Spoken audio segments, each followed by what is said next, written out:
Hi everyone, I'm Stan from Eagle Vision. I'm here again with Peter Martelli and we're talking about land and greenfield developments. Today we're going to talk about rezoning stage, actually what happens in the process of that. So how does raw farmland get rezoned? Yeah, okay.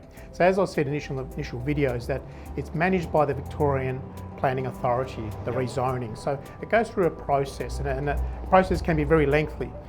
18 months, 2 years, 3 years even, going through the whole process, because they've got to consult with not just planning side of things, but all the authorities, taking into account schools, shops, the infrastructure, roads, the network, everything they've got to take into account. It's not just saying, oh, we just want to rezone it to residential, let's start building houses, because you've got to have the infrastructure to cater for the people, roads and schools and stuff like I just mentioned. It takes time.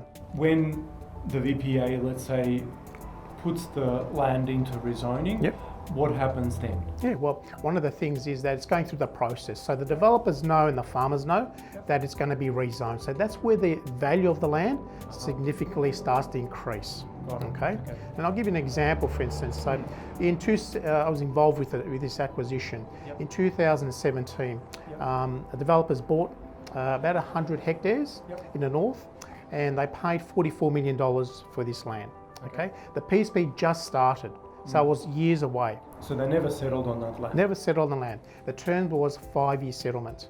Though the farmer was getting so much percentage every year, it was a terms contract and it was a 5-year settlement.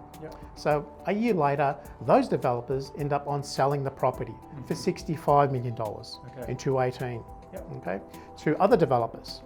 So that was a quite hefty little increase. They didn't have to settle land, but significantly it's gone up. Now the land is worth, that land's worth, because it's going still through PSP and it's due to be completed in the middle of this year, 2020, it's valued around about the $120 million. Wow. Once it's PSP'd and ready to start developing. So within 3 years' time, it's roughly tripled. Yes, that's exactly right. So that's the difference, because developers can't develop the land unless it's been rezoned. So to them it's valuable. Because they can start, they can make their money, start selling the lots and so forth. So as you can see, it's significant increases. And for developers, I guess, that are looking at land, is there any kind of crystal ball when a PSP might start?